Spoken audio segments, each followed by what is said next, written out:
नमस्कार दोस्तों, आज मैं आपको सुनाने जा रही हूँ मुंशी प्रेमचंद्र जी की कहानी जिसका नाम है नमक का दरोगा। तो लीजिए सुनिए ये कहानी। जब नमक का नया विभाग बना और ईश्वर प्रदत्त वस्तु के व्यवहार करने का निषेध हो गया तो लोग चोरी छिपे इसका व्यापार करने लगे। अनेक प्रकार के छल प्रपंचों का सूत्रपात हुआ। कोई घूस से काम निकालता था, कोई चालाकी से। अधिकारियों के पौ 12 थे। पटवारीगिरी का सर्व सम्मानित पद छोड़ छोड़ कर लोग इस विभाग की बरकंदाजी करते थे। इसके दरोगा पद के लिए तो वकीलों का भी जी ललचाता था। यह वह समय था जब अंग्रेजी शिक्षा और ईसाई मत को लोग एक ही वस्तु समझते थे। फारसी का प्राबल्य था। प्रेम की कथाएं और श्रृंगार रस के काव्य पढ़कर फारसीदा लोग सर्वोच्च पदों पर नियुक्त हो जाया करते थे। मुंशी वंशीधर भी जुलेखा की विरह कथा समाप्त करके सीरी और फरहाद के प्रेम वृत्तांत को, नल और नील की लड़ाई और अमेरिका के आविष्कार से अधिक महत्व की बातें समझते हुए रोजगार की खोज में निकले। उनके पिता एक अनुभवी पुरुष थे। समझाने लगे, बेटा, घर की दुर्दशा देख रहे हो, ऋण के बोझ से दबे हुए हैं। लड़कियां हैं, वे घास फूस की तरह बढ़ती चली जाती हैं। मैं कगारे पर का वृक्ष हो रहा हूँ, ना मालूम कब गिर पड़ूं। अब तुम ही घर के मालिक मुख्तार हो। नौकरी में ओहदे की ओर ध्यान मत देना, यह तो पीर का मजार है। निगाह चढ़ावे और चादर पर रखनी चाहिए। ऐसा काम ढूंढना जहाँ कुछ ऊपरी आय हो। मासिक वेतन तो पूर्ण मासी का चांद है जो एक दिन दिखाई देता है और घटते घटते लुप्त हो जाता है। ऊपरी आय बहता हुआ स्रोत है जिससे सदैव प्यास बुझती है। वेतन मनुष्य देता है, इसी से उसमें वृद्धि नहीं होती। ऊपरी आमदनी ईश्वर देता है, इसी से उसकी बरकत होती है। तुम स्वयं विद्वान हो, तुम्हें क्या समझाऊं। इस विषय में विवेक की बड़ी आवश्यकता है। मनुष्य को देखो, उसकी आवश्यकता को देखो और अवसर को देखो। उसके उपरांत जो उचित समझो करो। गरज वाले आदमी के साथ कठोरता करने में लाभ ही लाभ है, लेकिन बेगरज को दांव पर पाना जरा कठिन है। इन बातों को निगाह में बांध लो, यह मेरी जन्म भर की कमाई है। इस उपदेश के बाद पिताजी ने आशीर्वाद दिया। वंशीधर आज्ञाकारी पुत्र थे। ये बातें ध्यान से सुनी और तब घर से चल खड़े हुए। इस विस्तृत संसार में उनके लिए धैर्य अपना मित्र, बुद्धि अपनी पथ प्रदर्शक और आत्मावलंबन ही अपना सहायक था। लेकिन अच्छे शगुन से चले थे। जाते ही जाते नमक विभाग के दरोगा पद पर प्रतिष्ठित हो गए। वेतन अच्छा और ऊपरी आय का तो ठिकाना ही न था। वृद्ध मुंशी जी को सुख संवाद मिला तो फूले न समाये। महाजन कुछ नरम पड़े। कलवार की आशा लता लहलहाई। पड़ोसियों के हृदय में शूल उठने लगे। जाड़े के दिन थे और रात का समय। नमक के सिपाही चौकीदार नशे में मस्त थे। मुंशी वंशीधर को यहाँ आए हुए अभी 6 महीनों से अधिक न हुए थे, लेकिन इस थोड़े समय में ही उन्होंने अपनी कार्य कुशलता और उत्तम आचार से अफसरों को मोहित कर लिया था। अफसर लोग उन पर बहुत विश्वास करने लगे। नमक के दफ्तर से 1 मील पूर्व की ओर जमुना बहती थी। उस पर नावों का एक पुल बना हुआ था। दरोगा जी किवाड़ बंद किए मीठी नींद सो रहे थे। अचानक आंख खुली तो नदी के प्रवाह की जगह गाड़ियों की गड़गड़ाहट तथा मल्लाहों का कोलाहल सुनाई दिया। उठ बैठे। इतनी रात के गाड़ियां क्यों नदी के पार जाती हैं? अवश्य कुछ न कुछ गोलमाल है। तर्क ने भ्रम को पुष्ट किया। वर्दी पहनी, तमंचा जेब में रखा और बात ही बात में घोड़ा बढ़ाए हुए पुल पर आ पहुंचे। गाड़ियों की एक लंबी कतार पुल के पार जाती देखी। डांट कर पूछा, किसकी गाड़ियां हैं? थोड़ी देर तक सन्नाटा रहा। आदमियों में कुछ कानाफूसी हुई। तब आगे वाले ने कहा, पंडित आलोपीदीन की। कौन पंडित आलोपीदीन? दातागंज के। मुंशी वंशीधर चौंके। पंडित आलोपीदीन इस इलाके के सबसे प्रतिष्ठित जमींदार थे। लाखों रुपए का लेन देन करते थे। इधर छोटे से बड़े कौन ऐसे थे जो उनके ऋणी न हो। व्यापार भी बड़ा लंबा चौड़ा था, बड़े चलते पुर्जे आदमी थे। अंग्रेज अफसर उनके इलाके में शिकार खेलने आते और उनके मेहमान होते। 12 मास सदाव्रत चलता था। मुंशी ने पूछा, गाड़ियां कहाँ जाएंगी? उत्तर मिला, कानपुर। लेकिन इस प्रश्न पर कि इनमें क्या है, सन्नाटा छा गया। दरोगा साहब का संदेह और भी बढ़ा। कुछ देर तक उत्तर की बाट देखकर वह जोर से बोले, क्या तुम सब गूंगे हो गए हो? हम पूछते हैं इनमें क्या लदा है? जब इस बार भी कोई उत्तर न मिला तो उन्होंने घोड़े को एक गाड़ी से मिलाकर बोरे को टटोला। भ्रम दूर हो गया। यह नमक के ढेले थे। पंडित आलोपी दीन अपने सजीले रथ पर सवार कुछ सोते कुछ जागते चले आते थे। अचानक कई गाड़ी वालों ने घबराए हुए आकर जगाया और बोले, महाराज, दरोगा ने गाड़ियां रोक दी हैं और घाट पर खड़े आपको बुलाते हैं। पंडित आलोपी दीन का लक्ष्मी जी पर अखंड विश्वास था। वह कहा करते थे कि संसार का तो कहना ही क्या, स्वर्ग में भी लक्ष्मी का ही राज है। उनका यह कहना यथार्थ ही था। न्याय और नीति सब लक्ष्मी के ही खिलौने हैं। इन्हें वह जैसे चाहती है नचाती है। लेटे ही लेटे गर्व से बोले, चलो आते हैं। यह कहकर पंडित जी ने बड़ी निश्चिंता से पान के बीड़े लगाकर खाए। फिर लिहाफ ओढ़े हुए दरोगा के पास आकर बोले, बाबूजी, आशीर्वाद। कहिए, हमसे ऐसा कौन सा अपराध हुआ कि गाड़ियां रोक दी गई? हम ब्राह्मणों पर तो आपकी कृपा दृष्टि रहनी चाहिए।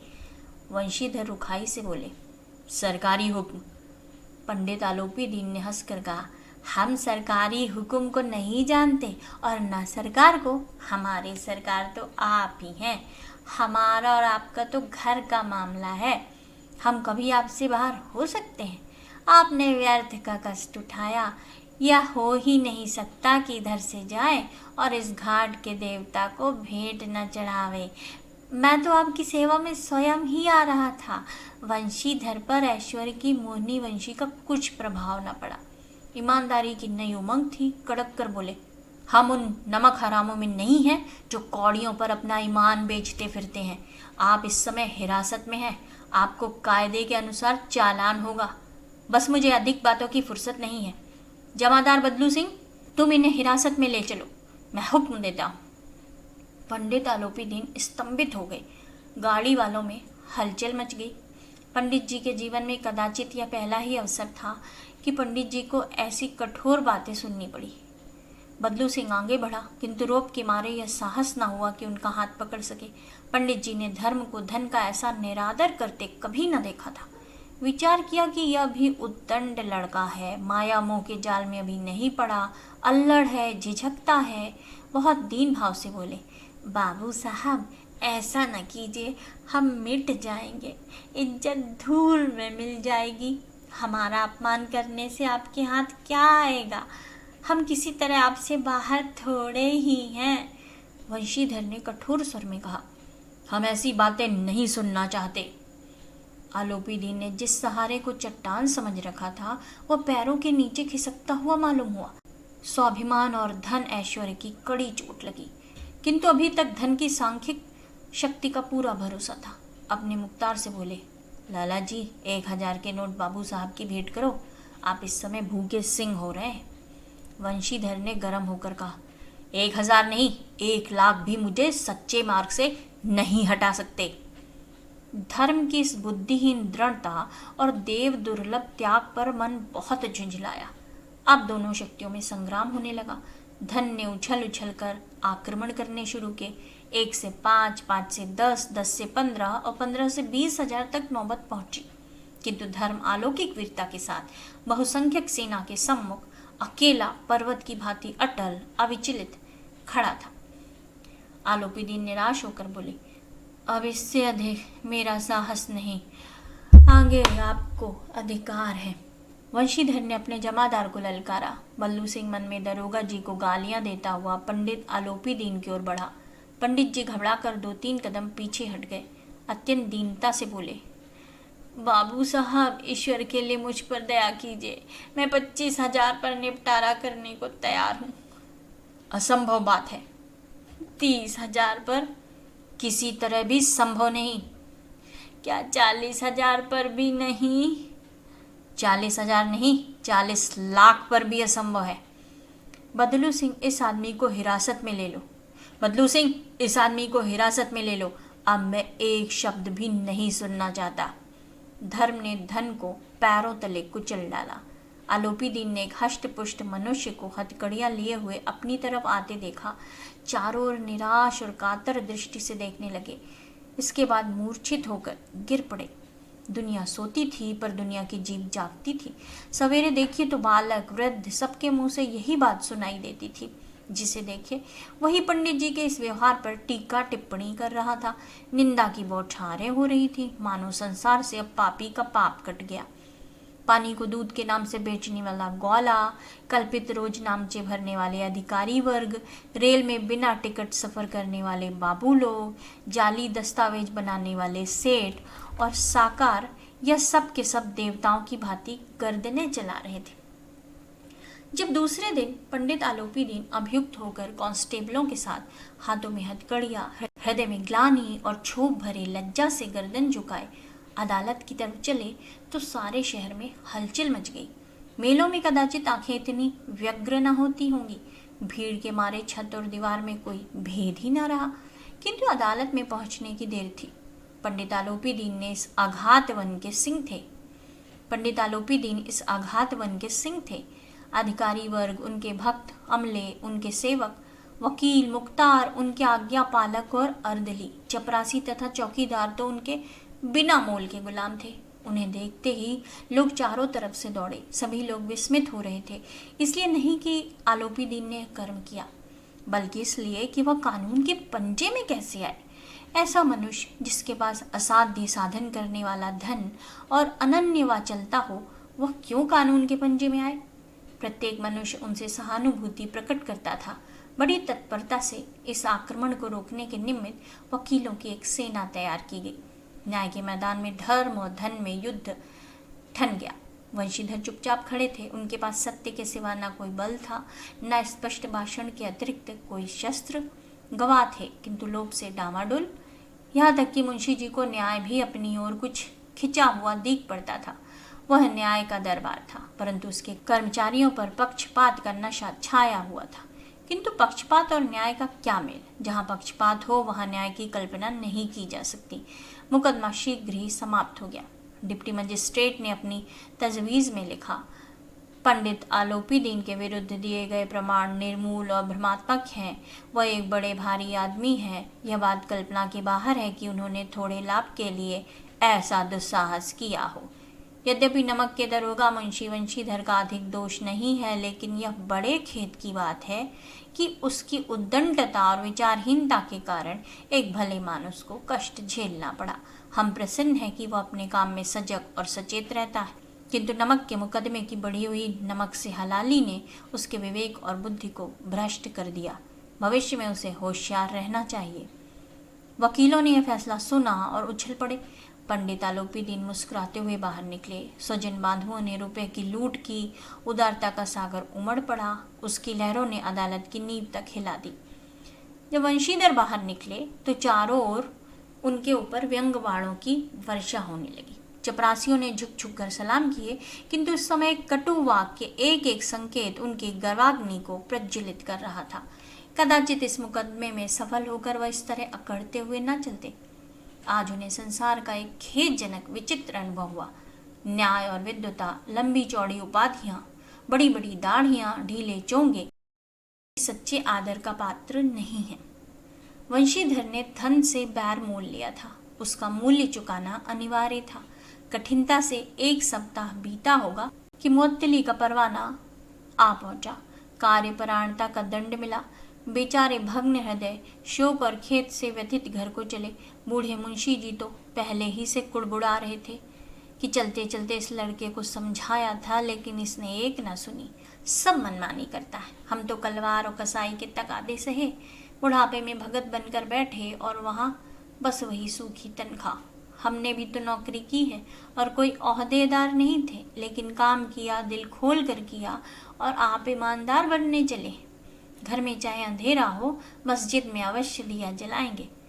खेद ऐसी समझ पर पढ़ना लिखना सब अकारत हो गया। इसके थोड़े ही दिनों बाद जब मुंशी वंशीधर इस दुरावस्था में घर पहुंचे और बूढ़े पिताजी ने समाचार सुना कि वो निकाल दिए गए हैं तो सिर पीट लिया। बोले, जी चाहता है कि तुम्हारा और अपना सिर फोड़ लूं। बहुत देर तक पछता पछता कर हाथ मलते रहे। क्रोध में कुछ कठोर बातें भी कही और यदि वंशीधर वहां से टल न जाता तो अवश्य ही यह क्रोध विकट रूप धारण करता। वृद्ध माता को भी दुख हुआ। जगन्नाथ और रामेश्वर यात्रा की कामनाएं मिट्टी में मिल गई। पत्नी ने कई दिनों तक सीधे मुंह बात तक नहीं की। इसी प्रकार एक सप्ताह बीत गया। सांदी का समय था। बूढ़े मुंशी जी बैठे बैठे राम नाम की माला जप रहे थे। इसी समय उनके द्वार पर सजा हुआ रथ आकर रुका। हरे और गुलाबी पर्दे, पछैये बैलों की जोड़ी, उनकी गर्दन में नीले धागे, सींग पीतल से जड़े हुए। कई नौकर लाठियां कंधों पर रखे साथ थे। मुंशी जी अगवानी को दौड़े।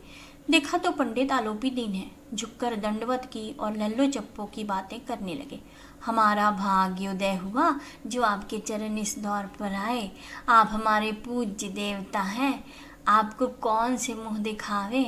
मुंह में तो कालिख लगी हुई है, किंतु क्या करें, लड़का भागा कपूत है। नहीं तो आपसे क्या मुंह छिपाना पड़ता। ईश्वर निसंतान चाहे रखे, पर ऐसी संतान न दे। आलोपी दीन ने कहा, नहीं भाई साहब, ऐसा न कहिए। मुंशी जी ने चकित होकर कहा, ऐसी संतान को और क्या कहूँ। आलोपी दीन ने वात्सल्यपूर्ण स्वर में कहा, कुल तिलक और पुरखों की कीर्ति उज्जवल करने वाले संसार में ऐसे कितने धर्मपरायण मनुष्य हैं जो धर्म पर अपना सब कुछ अर्पण कर सकें। पंडित आलोपी दीन ने वंशीधर से कहा, दरोगा जी, इसे खुशामद न समझिए। खुशामद करने के लिए मुझे इतना कष्ट उठाने की जरूरत न थी। उस रात को आपने अपने अधिकार बल से अपनी हिरासत में लिया था, किंतु आज मैं स्वेच्छा से आपकी हिरासत में आया हूँ। मैंने हजारों रईस और अमीर देखे, हजारों उच्च पदाधिकारियों से काम करना पड़ा, किंतु परास किया तो आपने। मैंने सबको अपना और अपने धन का गुलाम बनाकर छोड़ दिया। मुझे आज्ञा दीजिए कि आपसे कुछ विनय करूं। वंशीधर ने आलोपी दीन को आते देखा तो उठकर सत्कार किया, किंतु स्वाभिमान सहित समझ गए कि यह महाशय मुझे लज्जित करने और जलाने आए हैं। क्षमा प्रार्थना की चेष्टा नहीं की, वरन उन्हें अपने पिता की यह ठकुर सुहाती की बात असह्य सी प्रतीत हुई। पर पंडित जी की बातें सुनी तो मन की मैल मिट गई। पंडित जी की ओर उड़ती हुई दृष्टि से देखा, सद्भाव झलक रहा था। गर्व ने अब लज्जा के सामने सिर झुका दिया। शर्माते हुए बोले, यह आपकी उदारता है जो ऐसा कहते हैं। मुझसे जो कुछ अविनय हुई है उसे क्षमा कीजिए। मैं धर्म की बेड़ी में जकड़ा हुआ था, नहीं तो वैसे मैं आपका दास हूँ। जो आज्ञा होगी वह मेरे सिर माथे पर। आलोपी दीन ने विनीत भाव से कहा, नदी तट पर आपने मेरी प्रार्थना नहीं स्वीकार की थी, किंतु आज स्वीकार करनी पड़ेगी। वंशीधर बोले, मैं किस योग्य हूँ, किंतु जो कुछ सेवा मुझसे हो सकती है उसमें त्रुटि ना होगी। आलोपी दीन ने एक स्टंप लगा हुआ पत्र निकाला और उसे वंशीधर के सामने रखकर बोले, इस पद को स्वीकार कीजिए और अपने हस्ताक्षर कर दीजिए। मैं ब्राह्मण हूँ, जब तक यह सवाल पूरा न कीजिएगा द्वार से न हटूंगा। मुंशी वंशीधर ने उस कागज को पढ़ा तो कृतज्ञता से आंखों में आंसू भर आए। पंडित आलोपी दीन ने उनको अपनी सारी जायदाद का स्थायी मैनेजर नियुक्त किया था। 6,000 वार्षिक वेतन के अतिरिक्त रोजाना खर्च अलग, सवारी के लिए घोड़ा, रहने को बंगला, नौकर चाकर मुफ्त। कंपित स्वर में बोले, पंडित जी, मुझ में इतनी सामर्थ्य नहीं है कि आपकी उदारता की प्रशंसा कर सकूं, किंतु ऐसे उच्च पद के योग्य मैं नहीं हूं। आलोपी दीन हंसकर बोले, मुझे इस समय एक अयोग्य मनुष्य की जरूरत है। वंशीधर ने गंभीर भाव से कहा, यो मैं आपका दास हूँ। आप जैसे कीर्तिवान सज्जन पुरुष की सेवा करना मेरे लिए सौभाग्य की बात है, किंतु मुझ में ना विद्या है, ना बुद्धि, ना वह स्वभाव जो इन त्रुटियों की पूर्ति कर देता है। ऐसे महान कार्य के लिए एक बड़े मर्मज्ञ अनुभवी मनुष्य की ज़रूरत है। आलोपीदीन ने कलमदान से कलम निकाली और उसे वंशीधर के हाथ में देकर बोले, ना मुझे विद्वता की चाह है, ना अनुभव की, ना मर्मज्ञता की, ना कार्य कुशलता की। इन गुणों के महत्व को खूब पा चुका हूँ। अब सौभाग्य और सुअवसर ने मुझे वह मोती दे दिया जिसके सामने योग्यता और विद्वता की चमक फीकी पड़ जाती है। यह कलम लीजिए, अधिक सोच विचार न कीजिए, दस्तखत कर दीजिए। परमात्मा से यही प्रार्थना है कि वह आपको सदैव वही नदी के किनारे वाला बेमुरौवत, उद्दंड, कठोर परंतु धर्मनिष्ठ दरोगा बनाए रखे। वंशीधर की आंखें डबडबाई। हृदय के संकुचित पात्र में इतना एहसान न समा सका। एक बार फिर पंडित जी की ओर भक्ति और श्रद्धा की दृष्टि से देखा और कांपते हुए हाथ से मैनेजरी के कागज पर हस्ताक्षर कर दिए। आलोपीदीन ने प्रफुल्लित होकर उन्हें गले लगा लिया।